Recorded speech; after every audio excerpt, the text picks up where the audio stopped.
Well, thank you all very much. Welcome, welcome. We're glad you are here today. My name is Carlos Jones. I am from Buffalo State University. I'm Associate Dean of School of Arts and Sciences, but I'm also a member of the Fact2 Inclusive Fact2 Council. And today, my group, along with Audi, we are the co-chairs of the Inclusive Teaching Webinar Series. And this is what we're going to do today. And we're excited for you to be here and sharing this opportunity that's going to happen over the next 4 weeks to look at inclusive teaching, the practice of that. We have over 300 people registered, so people will probably be flowing in, but we want everyone to be included and heard. So in order to do that, if you wish to have your camera open, please feel free to. We love seeing faces. We love being included in that way, but of course it's an option and feel free not to. However, since we have a large group, if you can please make sure that your microphones are muted. And if we have responses, we can then take off your mute button at that time and we will let you know of that. But let's keep that down so we can keep noise to a minimum. As you heard, the Q&A is open. Put your formal questions there or your specific questions. Of course, we encourage chat and keep moving through. And that will be where we'll drop links if you need them or something like that. You can't get it from what we've got on the screen. But we'll have the questions there, which will be informed or which we will use for our ending session.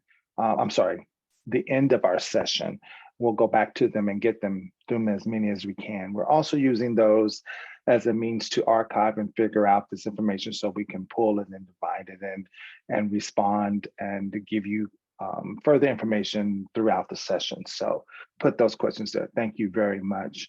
The chat feature will be there. Also to know that anything that's recorded today, we will have, and you can go ahead and get to our next slide if you want. We will, anything we have today, we will record and that will be available through the CPD YouTube at that time. I'm sorry, Carlos, I'm having a hard time with the share screen for, yes. Okay, hang on. That's okay. Those wonderful little technical things we have. Uh-oh. I think I got it. I think I got it. You got it? I think so. Okay. You didn't want to let me. I think I got it. There you go. I can see it. There you go. So yes, yep. So this will be available, this session and each of the sessions we plan to be available and feedback. So you will receive information on that as we move forward. Thank you very much. That's sort of our business. Now we'll keep moving on from there. So what is this about, right? Today's agenda, we're gonna hear from our senior advisor for the Audi, Matias, and Carol Hernandez and Nicole Simon, who will be here speaking with us a panel about what is inclusive teaching, right? And we are going to look at this question and talk about it amongst yourselves a little bit. They'll lead you in some things of how their perspective is coming from their areas, and then pose some questions and take you through that.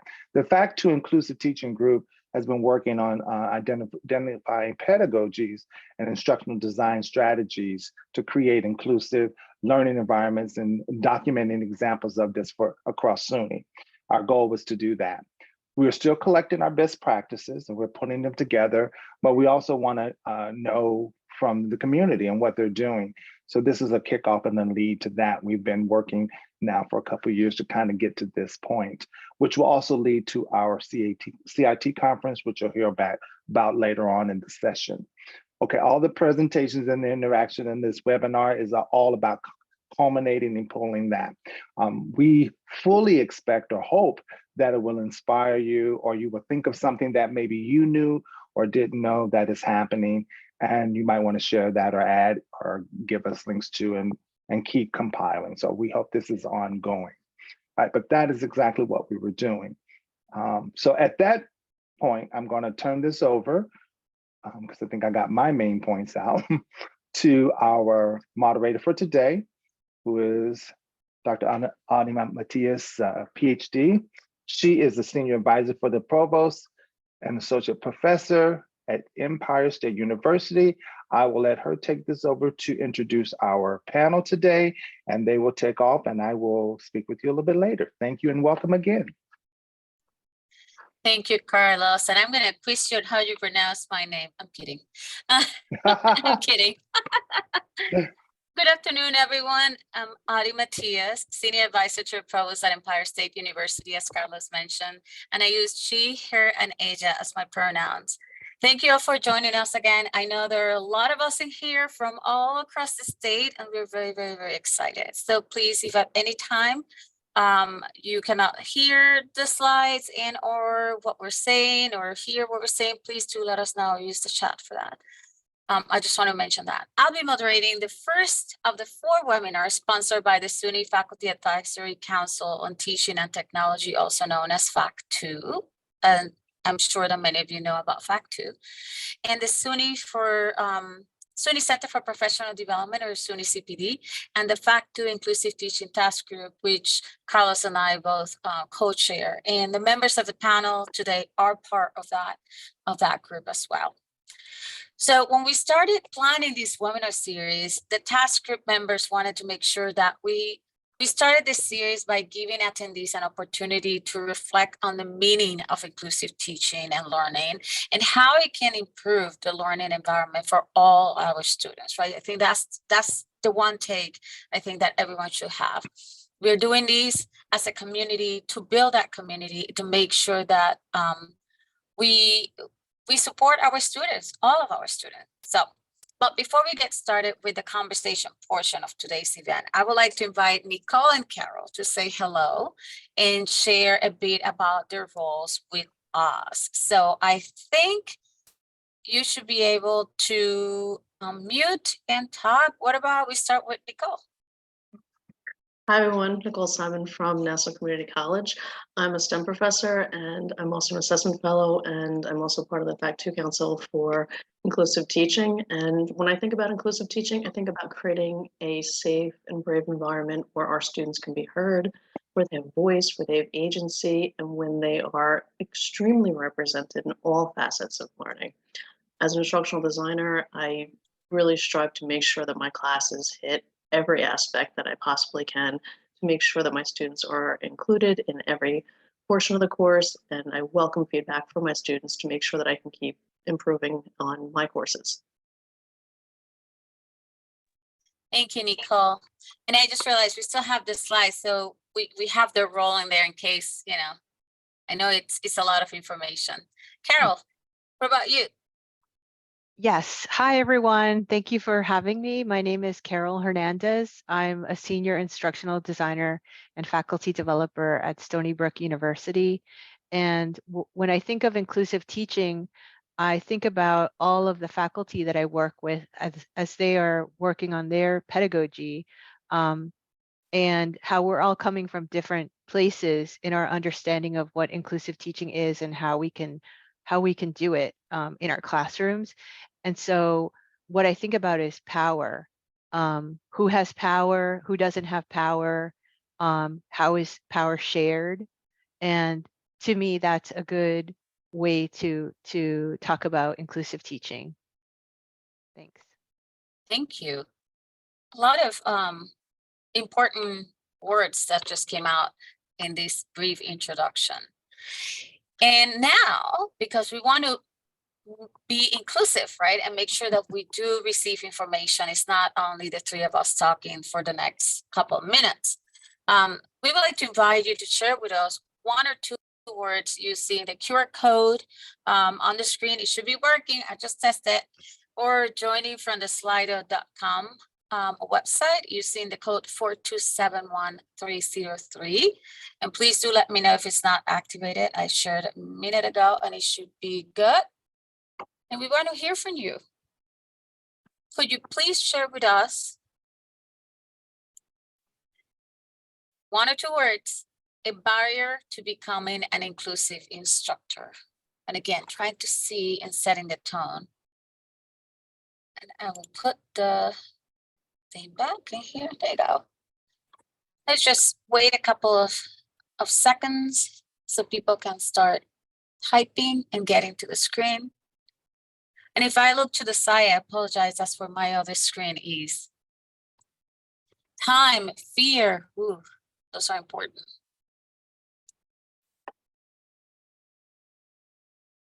And yes, you can, if you don't have a cell phone, that's fine. Just you can open another screen and go to slido.com, and you should ask for a code. In the code, put the number 4271303, which is on the screen. I've also entered it in the chat if anybody Thank you, needs it. Carlos. We'll let it run just a couple more seconds.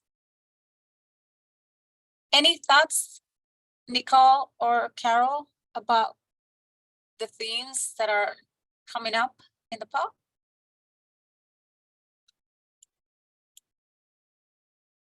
I'm Well, seeing time come up a lot. yeah, I was going to say time does come up. Sometimes faculty will say, well, I don't have time to change my course or change what I'm doing. And sometimes there might be some tweaks, like maybe not changing the entire course, but maybe looking at one assignment or having a guest speaker, or simply having students go and do some research and bringing it into the course, like have the students do the work. Mhm. Taking a look at your syllabus, making sure your syllabus is very inclusive. I'm very mindful of assessment, making sure that you're assessing your students in the most equitable manner, giving them options, giving them flexibility. It's not a tremendous lift as a faculty member. It's something that can be done in a matter of a couple of hours to just change up small little portions of your class, like Carol said. It has such a huge impact. And you can see what we're seeing. I wanted to explain what we're seeing is as people are entering those 1 or 2 words, statements, the more it is repeated in the entries, the larger it's going to show up in the screen. So that's why we notice time, right? Is I think that's the largest right now, followed by lack of knowledge, I lo- unconscious biases, and resources. All 4 are very, very, very important. Fear. Okay.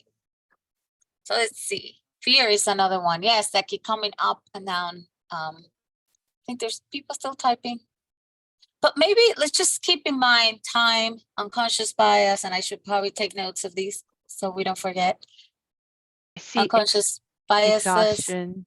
resources, lack of knowledge is another one, right? Do we really know what inclusive teaching is? Which is a perfect segue. I'm gonna stop sharing, but you can continue to participate and we can go back to the screen in a little bit. I just wanna go back. I'm gonna stop sharing for a second though. So that way we focus on the speakers for a few minutes. We'll go back to the slides in a little bit. Excuse me.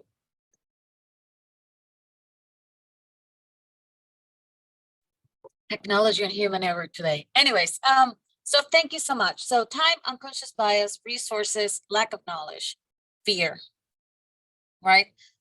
5 very important topics that hopefully we'll get to talk about in today's conversation. And we will open the event for discussions and questions later. So as it was mentioned before, if you have a pressing question and you don't want to forget about it, post it to the Q&A feature. If it's a comment, not really a question, or you would like to share resources with the rest of the attendees, please use the chat. I think that way we keep and figure out which are the questions, and hopefully we'll have a conversation. We'll do our best to leave some time for that. So we hope to hear from as many of you as possible towards the end. So, using those five words and themes that came out during the poll a couple of minutes ago, I just wanted to say, like, during the time I served as previously to my current role, I was serving as interim chief diversity officer also at SUNY Empire. And during that time, a number of faculty approached me with concerns about not doing enough to create an inclusive learning environment.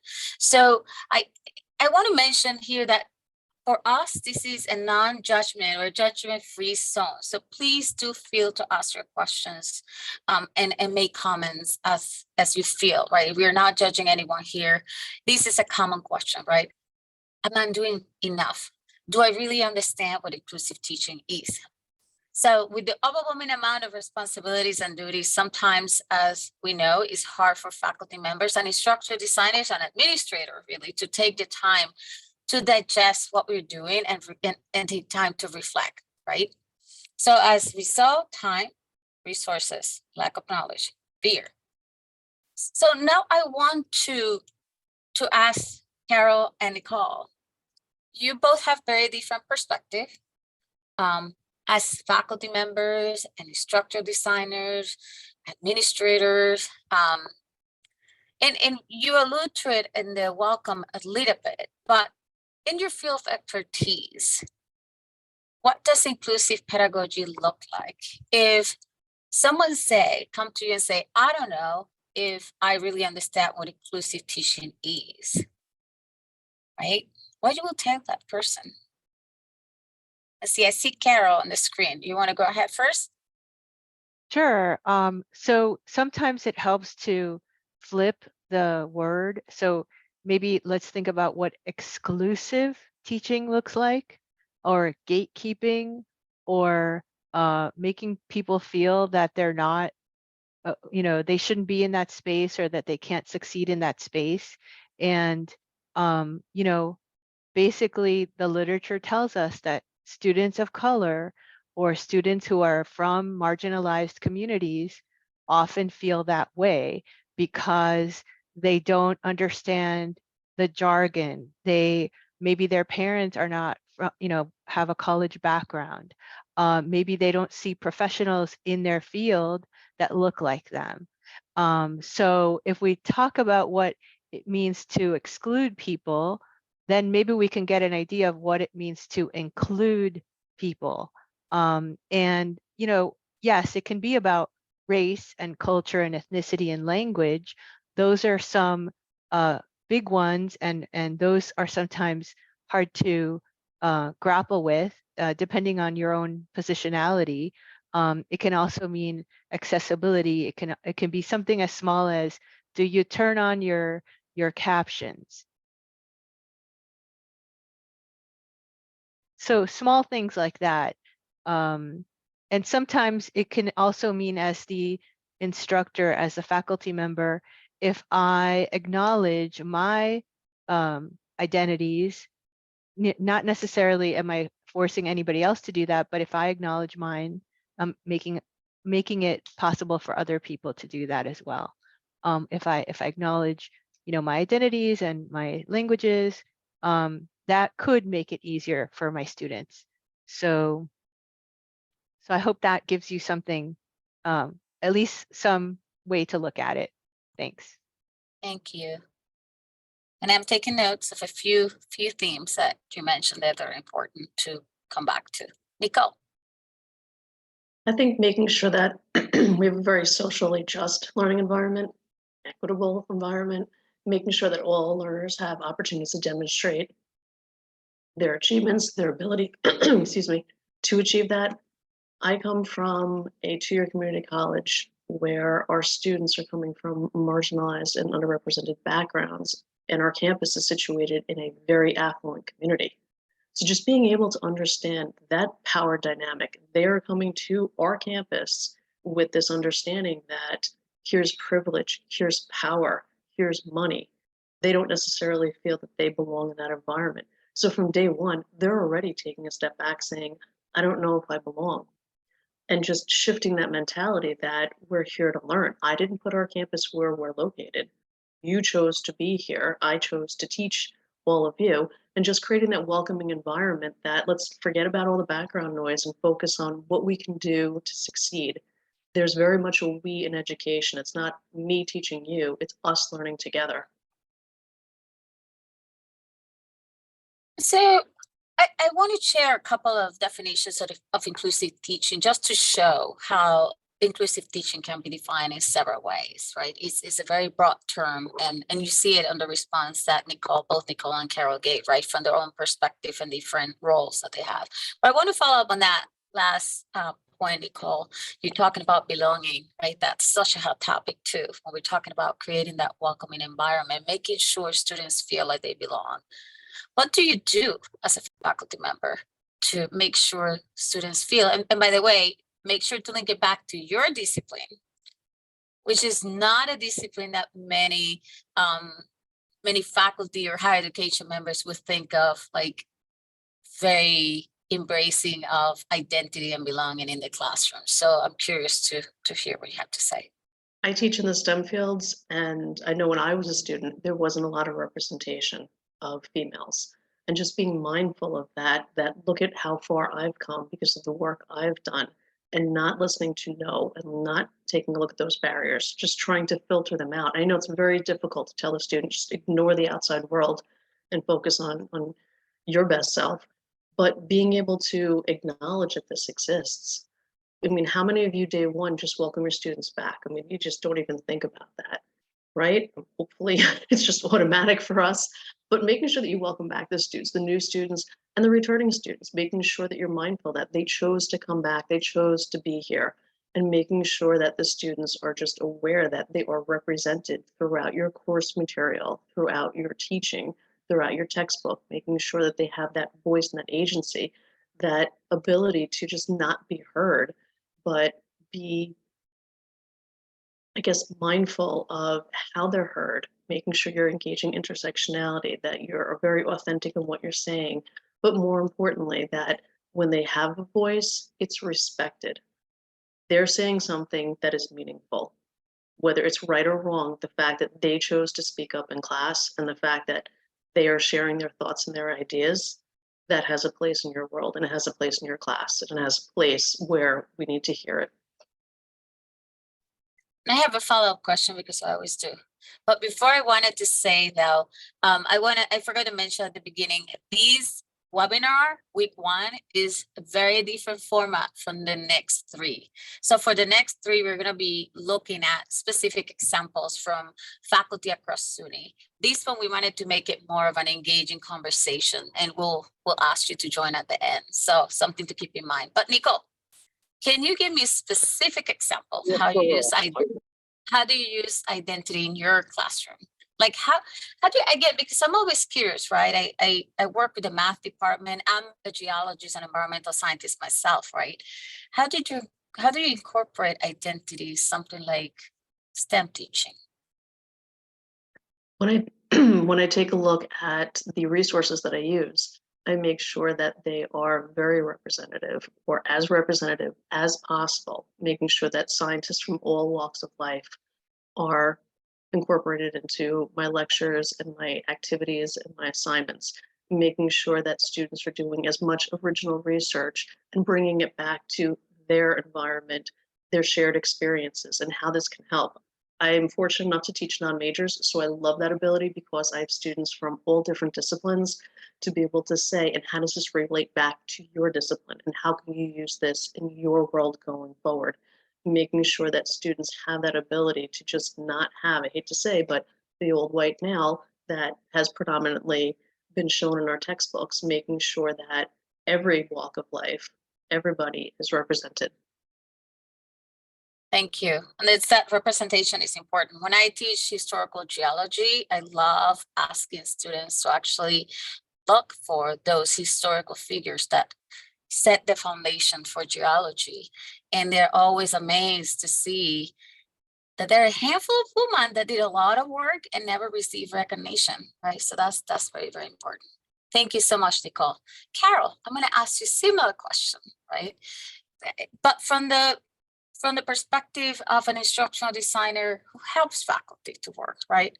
How do you go about making sure that faculty take the time to think about identities and positionality and all these stuff, right? Even unconscious biases that we all have when they're designing their courses. Right. So Nicole did mention looking at the syllabus, and there are tools out there. You can Google them. There are syllabus audits that guide you in looking at your syllabus through a critical lens. Looking for like who are the thought leaders in your discipline, and looking at their positionality, like who are they, where did they come from, why are they leading the conversations in this field? And trying to bring in, if possible, speakers who are people of color, who are thought leaders in your field. Exercise with basically any faculty member, and it always leads to really interesting conversations. So it could be somebody in mathematics, it could be somebody in engineering, it could be anyone anywhere in the university, and just having those conversations, sometimes they get very curious and maybe look for a reading from a researcher of color, or they're looking for experts, historical experts in that area.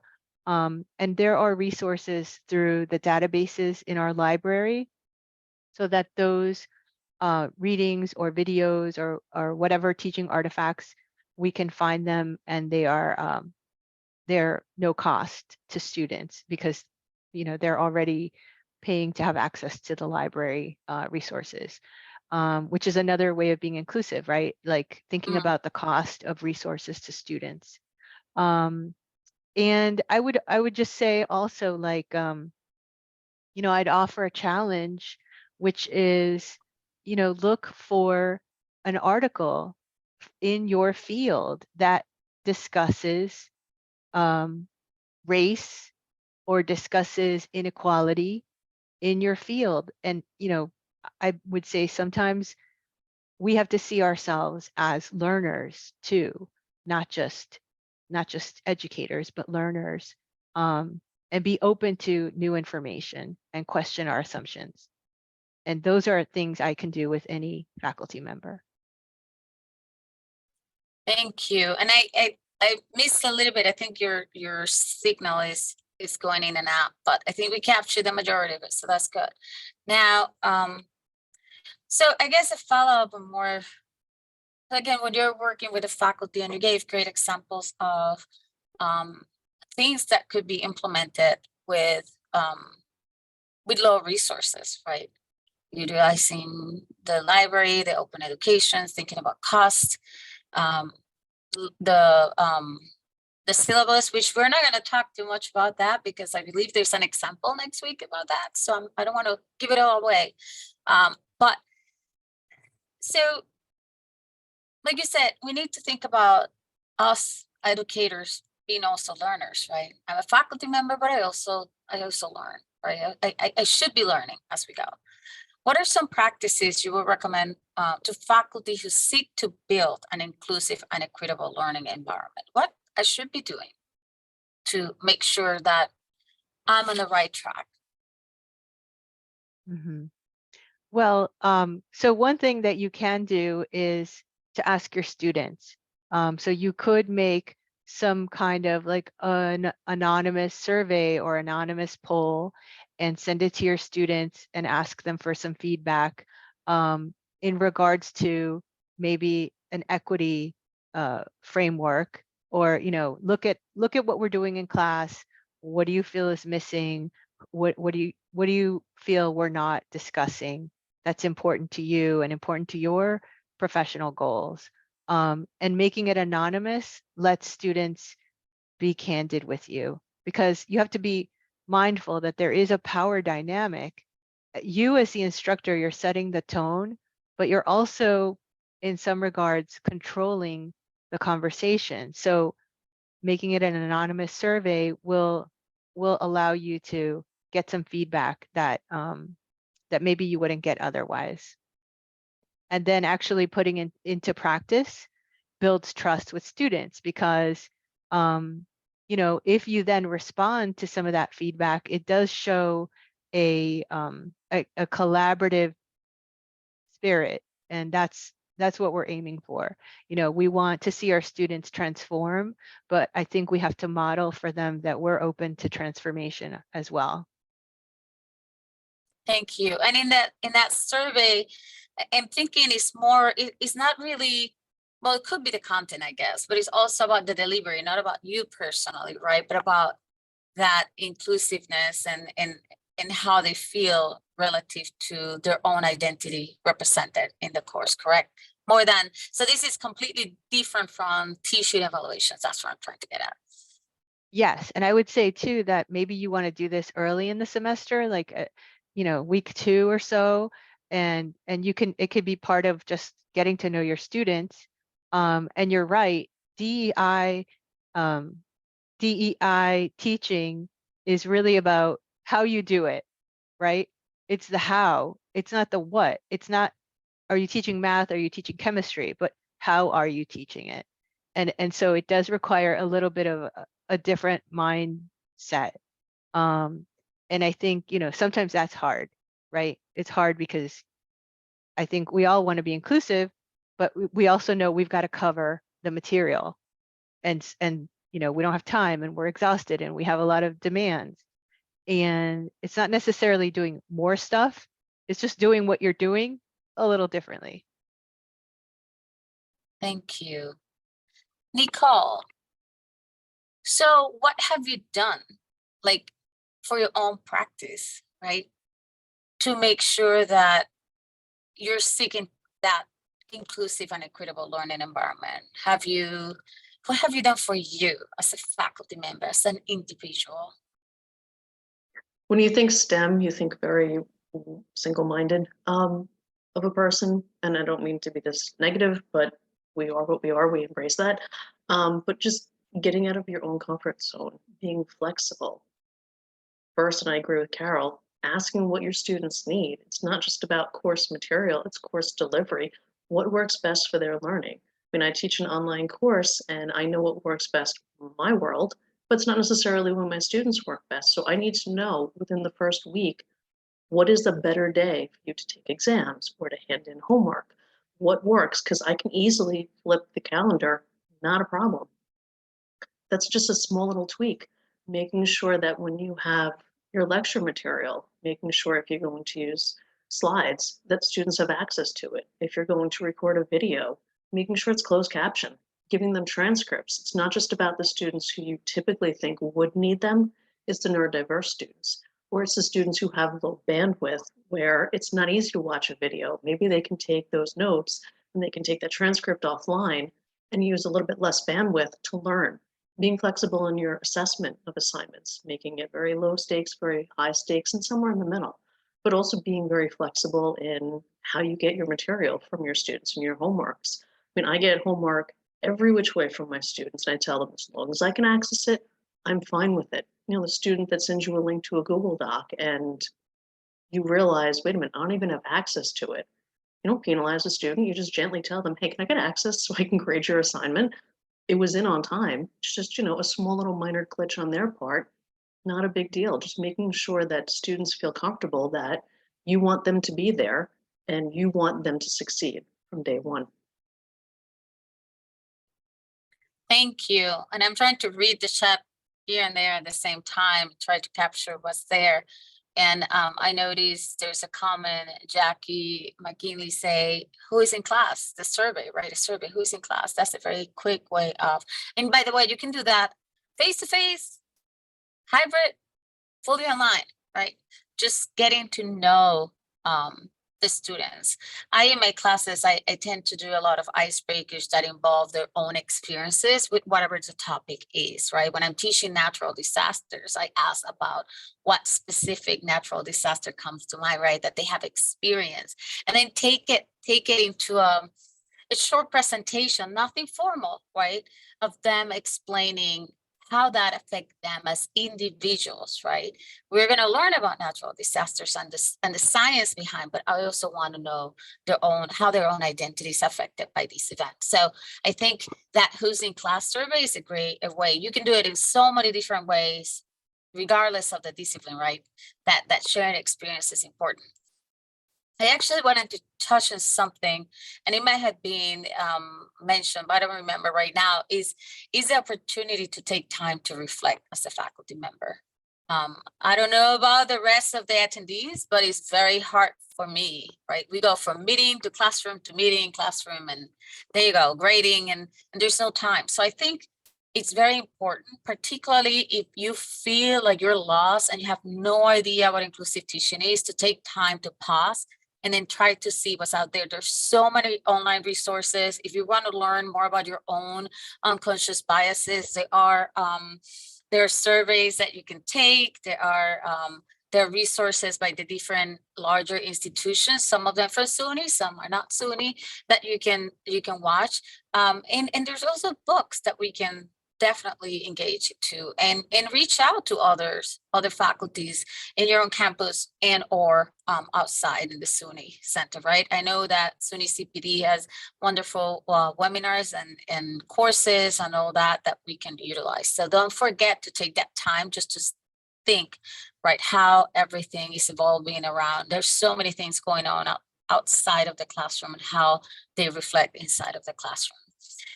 So I want to go back to, because I'm looking at the time and I do want to make sure we have more of an open conversation with the audience as well. But going back to that poll that we did about barriers, right? We have time, unconscious bias, resources, lack of knowledge, fear. As I mentioned, something I like to do for unconscious bias is check my own unconscious bias by learning more about the subject, really. We all have it. It is part of being a human being, and they're unconscious because, right, we are not conscious of what those biases. So learn about that. I think that's one for me, reflection in that sense. In terms of time and resources, I think Carol sort of talked about some techniques that can help with that. What about fear? Like fear, it's fear of doing something wrong, right? Am I doing something wrong? And Carol, I want to hear from you, but I also want to hear from Nicole. And I'm going to put you on the spot, right, in a little bit in that uncomfortable position that Nicole mentioned because of your own identities, right, and positionalities. How that fear is different between you, Nicole, and Carol. That's what I want to see. What do you fear the most in terms of inclusive teaching in your own classroom, teaching STEM? And how do you deal with it? Acknowledging from off the bat, you will make mistakes. That's life. I mean, we didn't get to be educators without first being a student, correct? So realizing that we're constantly learning, we are evolving, and so are our students. And there are going to be people who do better than you, and that's perfectly fine. And it may be your students, and that's a wonderful opportunity to learn. Wonderful examples. Last semester, I had a student who was deaf, and I said, you know, I talk with my hands. You need to, first off, yell at me for that because it's not right. And I'm doing it now, and I know I'm doing it now. And I know that she's ignoring it. But more importantly, I need to know if closed captioning isn't working. Am I talking too fast? Am I honestly just putting my hand in front of my face and not realizing it? And is this going to be an issue? And call me out on it. And, you know, there's not a way that you're going to start a fight, but just calling someone out or just gently mentioning it or saying, hey, could you be more conscious? Or, hey, could you possibly do this? Just learning from your students and finding out what their needs are. And if you know from day one, you can be a little bit more mindful. Are you going to be perfect? No. But you can absolutely be mindful of it. End of the semester, I always do a postmortem on my courses. What worked, what didn't, what can I change? What do I need to be mindful of for the future? So knowing that I had that student last semester, I went back and rechecked every single lecture if there was an issue. Thankfully, I had one course done because I had that student in my class, but making sure that all the other courses were equally up to that level, that should she be or another student be in another course that needed that closed captioning or needed that assistive technology, they had that available from day one. Thank you. Vulnerability, right? That make yourself, again, the whole being comfortable, but uncomfortable at the same time, right? How we can break that piece and show up your vulnerability. We are learning, right? We are in higher education, always learning. Carol, do you want to add something? And I'm looking at the time, but I don't know, thinking in terms of the barriers to becoming an inclusive instructor and what you have seen from the instructional design role and your own teaching role. Anything that might help the audience in terms of either time, unconscious bias, resources, lack of knowledge, fear, or even a different barrier that you'd like to talk about? Right. So I can understand fear. I've had a lot of faculty and I know to succeed, right? To succeed in an academic space, you have to perform as an academic, and that performance tends to be a white performance. And so just kind of acknowledging that right off the bat, like that sometimes helps. And I think that the fear is both, trying to be academic, but also not code switching to the point where I've lost my identity. So that's that is a hard thing to do, to be authentic and to be successful in an academic space, which forces you to adopt whiteness. And that's something that I think we don't talk about a lot. In general, we talk about it in smaller groups where there's a shared understanding of that. And I think, with my students, obviously I want to be able to share my expertise. And I think that's always a fear, is a fear of looking like you don't know what you're talking about. That's the fear. Thank you. And I know we have about 15 minutes left. So I want to go back and share. If I find the share button again. If I find the share button, here it is. So we collected three definitions of inclusive teaching, right? Because that's what we're trying to define here, so we can then go into the specific examples in the upcoming weeks. And we selected three, meaning me, I selected three. The first one is, that's not true, it was a consensus. The first one is one of the most accepted definitions. And as I said, depending where you go, you're gonna have a different definition, but there's a common thread among all three different definitions that we're going to present. This one is by the Sheridan Center for Teaching and Learning at Brown University. And I'm not going to read the entire thing, but I want you to read it and think about what it says before we move to the next one. And it's about that inclusion of all students, right? Through the course, in the fields, in everything that we do. And the next 3 weeks will show examples of how we could do that. The second one is by Cornell University. Read it again and you see the same kind of main theme or broader theme, right? An environment in which students feel equally valued. And the last one is by the University of Utah, the Center for Teaching and Learning Excellence. And this one goes into a little bit more detail, right? Talk about the equitable classroom environment as it relates to contributions, values the contribution of students, diverse backgrounds, and acknowledges systemic and institutional challenges, which is very important to do, right? When Carol was talking about, we're teaching from that whiteness perspective, even if it's in an unconscious way.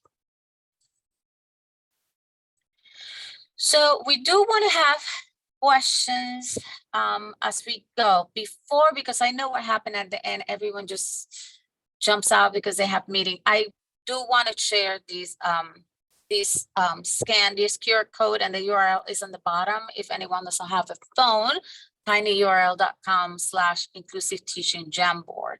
It is a Jamboard, and we are trying to capture questions that we might not have time to answer given the time constraints of today's event.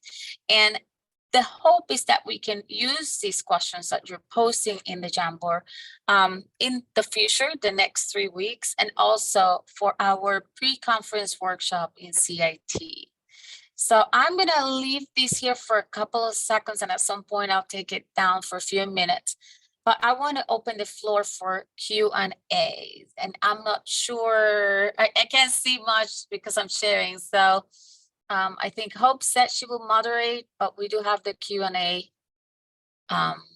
feature. Any questions in there that we might need to answer, or people want to, I think you could raise the hand and unmute, correct?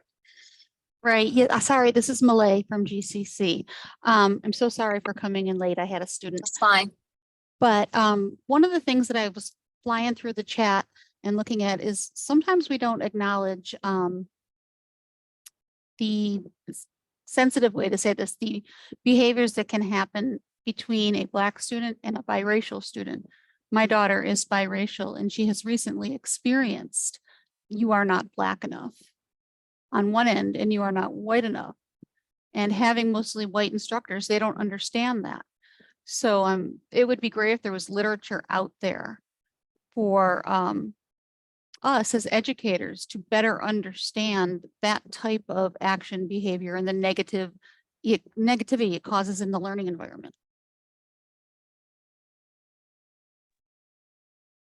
I guess that was more of a statement, not a question. And it is a very important statement. I have heard that before, by the way. I'm not brown enough to understand. And I'm Hispanic, by the way, born and raised in Puerto Rico. So I completely understand your statement. And it is something that maybe we need to think about a little bit more and create. The task group is actually creating and compiling resources that will be posted hopefully by the end of the academic year for everyone, and they will be shared with the SUNY community. I'll make notes of that one because honestly, it is very important. I don't know if Carol and Nicole have any insights into that. As I said, I have had the same question, and I can see how it's different. And it's difficult when is students, right? And you don't know how to. Carol, do you have? Yeah, so my research is into Latinx students, faculty, and staff, and Hispanic people can identify with any race. But even, within all these Latin American cultures and Hispanic cultures, there is colorism and racism. And so sometimes we're experiencing racism within our own families even. You're not Hispanic enough, you don't speak Spanish, or, you sound white, or there's so much of that. And I think, again, like when we kind of confront the fact that whiteness is sort of the, given a higher status, then we can understand how these other experiences might be considered, less than, right? But as an instructor, as a professor, if I can at least surface some of the fact that these are systemic problems that we often don't want to deal with, at least I feel like at least acknowledging it with my students, we can at least start to talk about it. And as the instructor, I know I'm setting the tone and I'm modeling how I want my students to treat each other by the way I treat them. So sometimes you have to be that model, that guide for how you want your students to treat each other. Obviously, it's not right. And our country is only getting more diverse. We're in the future, we're going to become more multiracial. That's where we're all heading. So we might as well start discussing it now. I hope that was helpful. That was terrific. And I just wanted to make sure I got it in there so that there was a direction and so that it could be addressed and we could learn more about that. So thank you very much. Yes, I would also encourage everyone listening to think about this as an area for research. I was going to say, or even a webinar, right? A future type like discussion workshop for all of us. I think that's very important. And your answer, Carol, remind me, and again, we'll learn more about inclusive learning contracts or syllabi in the future in the coming weeks. But even a statement, your own statement, right, of these are the expectations when we're talking about inclusion or equity in the classroom. That could be there, right? You put it right there. I think there's a question by, I see Dr. Mitchell. Go ahead. Hello, how are you? How's everyone? I Good, hope you can good, hear me thank you. okay. Yes. I just have to also, I feel compelled to add, part of the challenges when we talk about like people who are multi-ethnic and some of the litmus testing that happens is that we have seen a tremendous amount of patterns of people passing for something that they are not, getting whole careers, getting grants, getting funding, pretending, claiming that they're Latina and they're white, claiming that they're part Black or part Native American and they have no heritage connected to that. There's a great deal of skepticism, especially among people that may not present the visual markers of being of a marginalized community. You also have what we call culture vultures who capitalize off of, we want to, I want to have a story, I want to put a book out, and I want the character to be of a certain demographic. And so then I kind of fabricate my own heritage as a way to authenticate myself to make this money, because there's so much money in diversity these days, right? I mean, whether it's, on pop culture, whether it's, in academia, even jobs. I mean, that was Bosom Buddies, the TV show, right? It was two men pretending to be women so they could get housing. So, there are these ways that gatekeeping is problematic, but there are also these ways that gatekeeping is essential to make sure that whatever is being presented as a part of this struggle with a capital S, that there is some legitimacy to it. I mean, someone like Elizabeth Warren could take a 23andMe DNA test and find out she's like 0.5%, of a particular marginalized group. Does she now get to say, that's who I am? And then all of the positionality and the power that may come with claiming that, when no one else would have identified you in that demographic. So it is a very delicate topic because of the fact that every year or so, there's some professor being outed for masquerading and the racial masquerades. And then you have people that have been disconnected from their heritage and are trying to reclaim. But I think it has to all be done with care.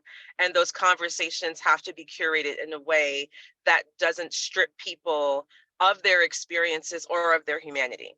So I wanted to put that out there because if I come across another news article of someone passing as something else, and they've gotten all the cookies and all the coins, pretending to be someone and something that they're not, and then all the people that were marginalized as a result of that. I mean, in the academy, it's an ongoing issue because people don't want to appear racist and ask the hard questions, and then they just get left to do whatever it is that they do. So, I'm hoping that we can talk about those kinds of sensitivities because people do have legitimate concerns about the way that the racial masquerades have been so prevalent in all areas of industry. So I will leave it on that note, but thank you very much to everyone for sharing. I've been enjoying the chat, and I hope to see you at the next seminar. Thank you. Thank you for sharing with us your thoughts. I really appreciate that. I wanted to say that for me, this is why conversations like these that we're having across campuses in the SUNY system are so important, right? Because these, to me, is an empowering situation, right? We are all here to learn from each other. We have two panelists to talk about their own perspective and experiences. And there's a lot more we could talk about. We could talk about, as you know, for hours about these issues and focus more on some of the issues like the one you just mentioned. But I think this is the good beginning for us. And the way we frame this webinar series is more about practices in the classroom. So we're not going to touch on the topic that you just brought up, but it's something to keep in mind as we move forward with the examples as well. So thank you so much. And maybe someone from CPD is paying attention to and taking notes of a possible future workshop. So thank you. And now that we're heading towards the end, but I see one more hand up. And I think it's Gia. I'm sorry if I'm mispronouncing your name. How do you pronounce it? It's my name. Thank you so much. Thank you. You so much for allowing me to ask this question. So yeah, I'm gonna switch the topic a little bit. It's more practical, realistic issues. So sometimes sometimes students some students they may have difficulties. I mean disabilities. To maybe do exam on computer. They prefer it to be printed out. For some school, this will consider as a disability, and students have to reach to the disability office, and the library have the service that this kind of students will be in a room that there will be assigned a supervisor to supervise the students doing the exam in the library in that room. And that would be a different format of a quiz or exam. But I have this concern because if I refer a student to a disability center, that is more like sometimes it may make the student discomfortable. They will think, oh, you think I have a disability, and also if the students have a sickness kind of services, will this be in the students' records that prevent the students, make them less competitive in the job market? Like the students have to carry this with them, I was just thinking there's a struggle. Maybe we should change the name of the office, or there's a struggle for, being inclusive, having the students feel comfortable, seek for help, but also, do not harm students or do not make students feel uncomfortable because of this. Sometimes it's just like to let the student know that they are not as good as other students in some way. It's very hard from my perspective. Like it's very hard for me to say that. So I really, I'm seeking help, for skills, or language, to better suggest the student, maybe, you can seek for this kind of service. And, and also I want to make sure this will not prevent students, to get a good job, or this will not harm students, for their mental health, like self-esteem. Thank you so much. Thank you. Thank you for sharing that with us. Carol, Nicole, Carlos, anyone would like to comment? I don't want to be the only one commenting and talking.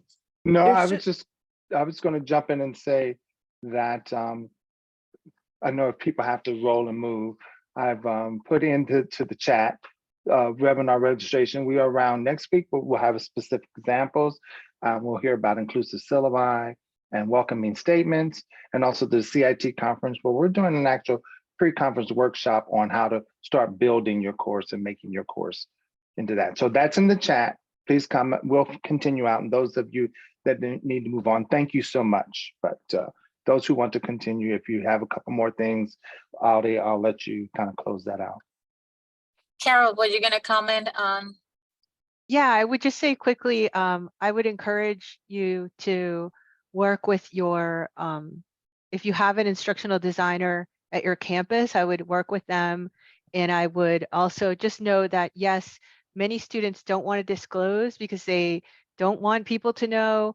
And sometimes you should design, well, all the time, you should design your course with that knowledge that many students will not disclose. So we have to sort of anticipate what their needs are going to be and think about the barriers that might exist. And instructional designers would be knowledgeable about UDL, which is all about thinking of barriers and designing specifically, to remove barriers. So that would be my recommendation. Yes, instructor designers Even the Office of Disability Services will help with that too. Many times I can help point you out, so keep that in mind. I just share the screen because again, I know that we are at the end and I'm conscious of everyone's time. I don't know if Carlos, you wanna Yeah. give the closing statement? Sure, Thank you sure. so And much, everyone. thank you all, and thank you to our panelists today. And speaking of work, we really appreciate that. We want to acknowledge back to the Inclusive Teaching Task Group, which you'll see on your screen. These are the people that participated this year and helping us get through. We had some in our previous year that were previously acknowledged. So thank you to that. Thank you to the CPD Center and their staff for getting this together with us. And of course, to SUNY System, the provost in charge, Shadi, and to the Kim Scalzo, who is our interim executive director of academic and technologies and innovation. So we appreciate all of them. We appreciate everything that you all have been here for. Thank you so much. We will see you next week to talk about some specific examples of how we get in there. Thank you and have a great afternoon. Thank you, everyone. Thank you, Carol and Nicole. Bye, everyone. Thank you. Bye. Thank you. Thank you. Have a great day.